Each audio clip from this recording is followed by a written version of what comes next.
Hello दोस्तों, नमस्कार दोस्तों। स्वागत है आप सभी का आपके अपने YouTube channel RSS study point.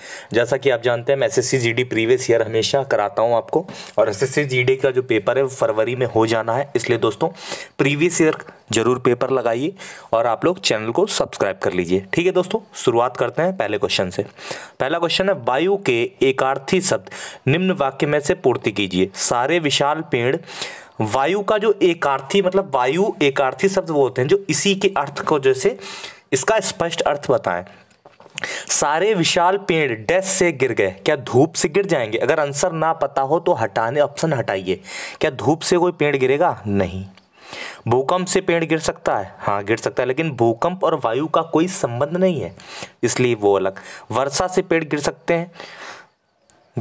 हैं, वो अलग चीज़ है, लेकिन वायु से संबंध नहीं। लेकिन प्रभंजन किसे बोलते हैं दोस्तों? प्रभंजन एक ऐसा शब्द है हिंदी का जिसमें प्रभंजन को बोलते हैं जैसे बहुत तेजी से हवा आती, तूफानी हवा, ऐसी हवा जो नष्ट मष्ट कर दे किसी भी पेड़ या किसी भी प्रकृति को। इसलिए यहाँ पर वायु की जो एकार्थी शब्द पूछा था वो प्रभंजन है। ये प्रभंजन शब्द को अच्छे से नोट कर लो, रट लो, दिमाग में फिट कर लो, ये आपको छपने वाला है वहाँ दोस्तों। ठीक है, आगे बढ़ते हैं।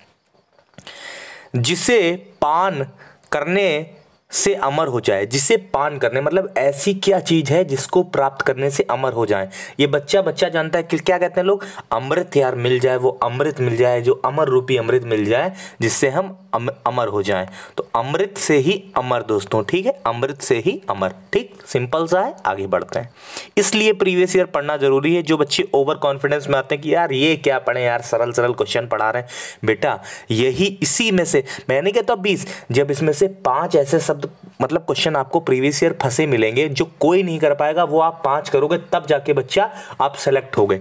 यार पेपर फॉर्म तो सब भरते हैं, दुनिया सेलेक्ट हो जाती है क्या? नहीं, सेलेक्ट वो होता है जिसकी तैयारी बेहद अच्छी होती है, और आपकी तैयारी तभी बेहद अच्छी होगी जब आप आराम से प्रीवियस ईयर पढ़ेंगे। अगला क्वेश्चन है, इसमें शुद्ध रूप बताना है। शुद्ध वाक्य इसमें से 4 वाक्य में से 3 वाक्य गलत होंगे, 1 शुद्ध होगा। पहला पढ़ते हैं, अब तुम मैं को बेवकूफ नहीं बना सकते। अब तुम मैं को बेवकूफ नहीं बना सकते, ये गलत है। अगला देखिए, अब तुम मुझे बेवकूफ नहीं बना सकते। ठीक है, आपको सही वाक्य लग रहा है, लेकिन देखिए एक बार, बेवकूफ सही लिखा है क्या? नहीं, बेवकूफ लिखा है। ठीक है, इसलिए ये भी गलत।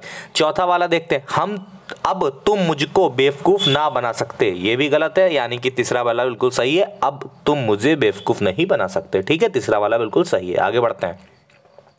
झूठ बोलना पाप है। उपरोक्त वाक्य में रेखांकित पद बदलकर लिखिए। झूठ बोलना पाप है दोस्तों, झूठ बोलना पाप है ये कहा गया, इसमें मिलता जुलता कोई इसमें लग रहा है क्या? मनुष्य को ना मारना नहीं, सच बोलना नहीं, फूल बिछाना नहीं, दूसरों को हानि पहुंचाना, मतलब झूठ बोलना पाप है। इससे कुछ सेंस आपको लग रहा है कि यार किसी को हानि मत पहुंचाओ, कोई झूठ मत बोलो जिससे किसी को नुकसान हो, तो उसका संबंध इसी वाक्य से लग रहा है कि दूसरों को हानि पहुंचाना मतलब झूठ बोलना पाप है। ठीक, इससे संबंधित यही लग रहा है।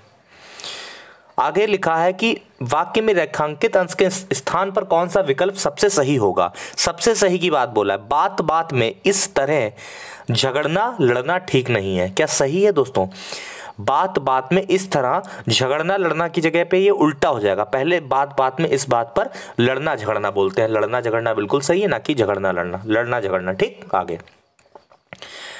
रात और संध्या के बीच का समय दोस्तों याद रखो। एक दोस्तों शब्द है गोधुली। गोधुली ऐसा शब्द है, देखो अब ये क्वेश्चन पता है, अब उसी बच्चे को पता होगा जिसने प्रीवियस ईयर पढ़ा होगा। और प्रीवियस ईयर पढ़ा, अगर आप मेरी वीडियो देख रहे हो तो इसको शेयर कर दो बच्चों, शेयर कर दो, बहुत भला होने वाला है। अब बताओ, दुनिया के सारे सेंटेंस आपको पता होंगे, लेकिन आज की क्लास जिसने मिस कर दी मेरी, उसको ये गोधुली शब्द नहीं पता होगा। गोधुली शब्द होता है रात और संध्या के बीच का समय, और ऐसे ही क्वेश्चन आपको छपे मिलेंगे, देख लीजिएगा, हो सके गोधुली किसी ना किसी की शिफ्ट में आपको मिलेगा। ठीक है, आगे बढ़ते हैं। अगला है दोस्तों, उल्लू सीधा करना मुहावरे का सही अर्थ क्या होता है? स्वार्थ सिद्ध करना, सिंपल सा है, आगे बढ़ेंगे। हाथ की डैश बनना, तो हाथ की दोस्तों कठपुतली, कठपुतली। इन वाक्यों में ज़्यादा समय नहीं लूँगा, जिसमें है ये वाक्य ध्यान से पढ़िए। इसमें दोस्तों शुद्ध वाक्य कौन सा है? इसमें 4 वाक्यों में से 1 शुद्ध है, बाकी 3 गलत है, लेकिन सब कंफ्यूजन वाले हैं। बढ़िया अच्छा लेवल का एक क्वेश्चन है, एक बढ़िया लेवल का। पहला क्वेश्चन है, भगत सिंह का राष्ट्र आभारी है। तो दोस्तों भगत सिंह का राष्ट्र आभारी है, बहुत लोग कह रहे हो यार ये तो शुद्ध वाक्य है, भगत सिंह का राष्ट्र आभारी है, शुद्ध वाक्य है, लेकिन मुझे कुछ गलत लग रहा है इसमें। क्या गलत लग रहा है? भगत सिंह का राष्ट्र आभारी है तो सही, लेकिन यहाँ पर शायद ऐसा नहीं होना चाहिए कि राष्ट्र आभारी है भगत सिंह जी का। राष्ट्र आभारी है भगत सिंह जी का। भगत सिंह का राष्ट्र आभारी है की जगह पे होना चाहिए राष्ट्र आभारी है भगत सिंह जी का। ठीक है, इसलिए ये गलत है। अगला है दोस्तों, आकाश जानता है कि शायद उसका मित्र सो रहा है। तो इसमें दोस्तों गलत क्या है? जानता भी है और शायद भी है, तो भैया कैसे गलत है? जब हम तुम्हें जानते हैं तुम पागल हो, तो शायद कैसे पागल हो? बताओ अच्छा, जब तुम पागल हो तो पागल हो, शायद और इसमें नहीं चलेगा सेंटेंस में। ठीक है दोस्तों, आकाश जानता है कि उसका मित्र सो रहा है। ठीक है, इसलिए यहाँ पर गलत है, शायद नहीं लिख। अगला लास्ट वाला देख लो, गाय का ताकतवर दूध होता है। तो गाय का ताकतवर दूध होता है, जो बच्चे कम थोड़ा सेंस लगाएंगे वो तो कहेंगे सही तो है यार, इसमें गलत क्या है? लेकिन यहाँ पर सेंटेंस होना चाहिए गाय का दूध ताकतवर होता है, ना कि गाय का ताकतवर दूध होता है। दूध इधर हो जाएगा और ताकतवर इधर हो जाएगा, इसलिए हो जाएगा गाय का दूध ताकतवर होता है, इसलिए ये गलत है। और जो बचा तीसरा वाला बिल्कुल सही है, उसका सौंदर्य कभी कम ना होगा। ठीक है, आगे बढ़ते हैं। खल का दोस्तों सही पर्यायवाची पूछ रहा है। अब देखो, अब खल के मतलब बहुत लोगों को नहीं पता होगा। खल दोस्तों बोलते हैं ऐसे बच्चे को जो बहुत शरारती होता है, बहुत नालायक होता है, या बहुत दुष्ट प्रकार का होता है। बोलते हैं ना खल, नालायक, दुष्ट, शरारती, इस तरीके। तो इसमें बताओ भैया खल का पर्यायवाची सही प्रयोग कहाँ? नयन अत्यंत दुष्ट है। तो दुष्ट मैंने बताया ना, दुष्ट, खल, नालायक। तो यहाँ पर देखो खल आ गया। अब ये शब्द जरूर आएगा किसी ना किसी स्पीड में, इतिहास रहा है रिपीट होने का। खल अब पता उसी को होगा ना जो वीडियो देखता है, इसलिए कह रहा हूँ डेली सब्सक्राइब कर लो चैनल को। ठीक है, सब्सक्राइब बटन दबा दो और आप लोग चैनल से इतना आपको फायदा होगा। ठीक, उत्पादन और उपभोक्ता का संपर्क में लाता है, कौन लाता है? विज्ञापन जब होगा तभी तो भैया खरीदने वाला और लेने वाला, बेचने वाला जान पाओगे। ठीक, पांडुपुत्र अर्जुन क्या थे दोस्तों? निशानेबाज वीर था दोस्तों। क्या था? अद्वितीय था। अद्वितीय, उनका जैसा कोई था नहीं। ठीक, अर्जुन जैसा अद्वितीय। आगे बढ़ते हैं। मदमस्त हाथी अपनी ही धुन में चलते हैं। मदमस्त हाथी अपने ही धुन में चलते हैं। इसमें पूछा गया हाथी के पर्यायवाची जो है नहीं है। ठीक है, हाथी के 3 पर्यायवाची इसमें है, एक नहीं है। कुंजर भी बोलते हैं, गज भी बोलते हैं, हस्ती भी बोलते हैं, लेकिन हाथ नहीं है। हाथ पर्यायवाची नहीं, बाकी तीनों सही हैं। ठीक है, आगे बढ़ते हैं। कर्म के आधार पर क्रिया के कितने भेद हैं? बेटा 2 भेद होते हैं। कौन कौन होते हैं? एक होता है अकर्मक और एक होता है सकर्मक। अकर्मक सकर्मक किस ऑप्शन में है? पहले वाले में है, बिल्कुल सही है। आगे इसमें दोस्तों बताया गया संज्ञा का प्रयोग किस में शुद्ध रूप से हुआ है। तो दोस्तों इसमें दिया है वृद्धता मानव जीवन का विषय अंतिम चरण है। ठीक है, ये ठीक, वर्तमान ठीक, वर्तमान। दोस्तों देखो वार्धक्य क्या होता है? वार्धक्य दोस्तों मतलब होता है मानव की ऐसी अवस्था, या मानव की ऐसी अवस्था का मानव जो मतलब अपने एवरेज एक आयु से जी रहा उससे थोड़ा ज़्यादा।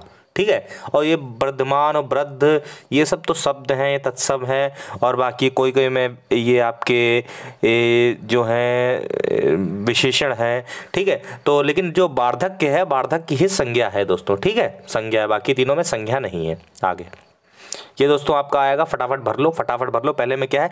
मानव जीवन सुख और दुख को मिला जुला डैश होता है, तो सुख दुख जी का रूप होता है। मानव जीवन सुख दुख का मिला जुला रूप होता है। आगे बढ़ते हैं। अगला है दोस्तों, मनुष्य जीवन भर संघर्ष करता है, बचपन से लेकर वृद्धावस्था तक। यदि वह डैश रहेगा तो उसका जीवन निराश हो जाएगा, यदि वह संघर्षशील होगा, यदि वह संघर्षशील रहेगा।